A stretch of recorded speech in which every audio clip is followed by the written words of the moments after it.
చెంచలమ్మ మీద ఫిర్యాదు రావడంతో అందరూ ఆలోచిస్తూ ఉంటారు. ఈలోపే సింధూర్ అనే చాముండి ఇక నోటికొచ్చినట్టు మాట్లాడుతూ ఉంటారు. చాముండి ఉండి అసలు ఇదంతా నీకు తెలుసు కదా, నువ్వు కావాలనే ఇది చేసావు సింధూర్ అని నీకు తెలుసు. మీ అమ్మ నాన్న నీకు చెప్పకుండా చెంచలమ్మ మీద ఇంత నిర్ణయం తీసుకోరు. నీకు ఇష్టమయ్యే మీ అమ్మ నాన్న ఇది చేశారు అని చెప్పేసి ఇక చాముండి అయితే సింధూర మీద విరుచుకు పడుతుంది. నువ్వు ఆ రోజు తీర్పిచ్చినప్పుడే నాకు అనుమానం వచ్చింది, ఇది నీ మనసులో మాట అని చెప్పగానే సింధూర ఉండి చూడు చాముండి నేను అలా ఎందుకు చేస్తాను అని చెప్పగానే చెంచలమ్మ కూడా మౌనంగా చూస్తూ ఉంటుంది. ఇక సింధూర నేను అలా చేయను, నా మనసులో అత్తమ్మ నువ్వే నన్ను నమ్ము, నేను అలాంటి దాన్ని కాదు, నేను కలలో కూడా అత్తమ్మనికి అపకారం చేయను, నన్ను నమ్మండి అత్తమ్మ అని చెప్పేసి అంటుండగానే చాలులే నీ నటన, ఇదంతా నీ మనసులోనే ఉన్నది మీ నాన్నతో చెప్పించావు, లేకపోతే మీ అమ్మ నాన్న నీకు తెలియకుండా చేయడం ఏంటి? అత్తమ్మ ఈ సింధూర మాటలు నమ్మడానికి వీల్లేదు అని చెప్పేసి చాముండి అంటూ ఉంటుంది.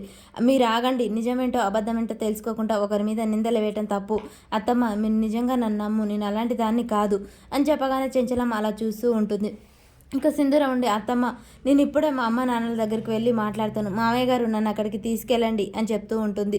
సింధూర మాటలకు ఇప్పుడు మాత్రం ఏ ప్రయోజనంలే అని భవతి అంటుంది. లేదత్తమ్మ మా అమ్మ నాన్నకి నేను నచ్చ చెప్పుకుంటాను, వాళ్ళు ఏదో ఆవేశంలో చేస్తుంటారు అనగానే అవును పదమ్మ సింధూర మన ఇద్దరం వెళ్దాం అని చెప్పేసి కేశవ అంటూ ఉంటాడు.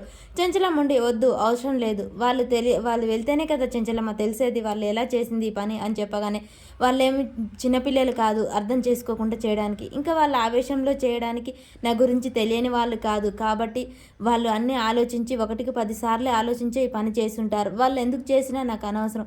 ఇప్పుడు మీ ఇద్దరు వెళితే చెంచలమ్మ 10 మందిలో నిలబడడానికి ఇష్టం లేక తప్పు చేసింది కాబట్టి కోడల్ని భర్తని ఆ ఇంటికి తోలింది రాజీకి అని నలుగురు అనుకుంటారు, కాబట్టి మీరు నాకు పరువు పోయే పని మీ ఇద్దరు చేస్తారా? లేదు కదా, ఏదేమైనా సరే పంచాయతీలోనే తెలుసుకుందాం, మీరు ఎక్కడికి వెళ్ళాల్సిన అవసరం లేదు అని చెప్పేసి అయితే చెంచలమ్మ చెప్తూ ఉంటుంది. అది కాదత్తమ్మ, మా అమ్మ నాన్న చాలా మంచివాళ్ళు, ఏ ఉద్దేశంతో ఈ పని చేస్తారో నాకు తెలియదు అత్తమ్మ, కళలో కూడా నేను నీకైతే అపకారం చేయను అని చెప్పగానే నాకు తెలుసు సింధూర అని చెప్పేసి రేపు పంచాయతీలను చూసుకుందాం అని చెంచలమ్మ అక్కడి నుంచి వెళ్ళిపోతూ ఉంటుంది. అసలు వదిన అన్నయ్య అక్క గురించి ఇలా చేయటం ఏంటి బావగారు అని చెప్పేసి రేణుక ఇక భవతి అక్కడున్న వాళ్ళందరూ సింధూర అమ్మ నాన్నని తప్పు పడుతూ ఉంటారు. సింధూర మాత్రం మౌనంగా అలా చూస్తూ ఉంటుంది.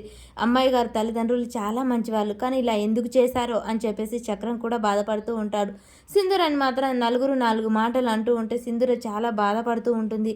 వాళ్ళ అమ్మ నాన్న ఎందుకు ఏ పని చేశారో అర్థం కాక అలాగ నిలిచి ఉంటుంది. ఇక అందరూ అనడంతో సింధూర మరి ఇంటికి వెళ్ళిపోతుందా, అసలు ఏం చేస్తుంది?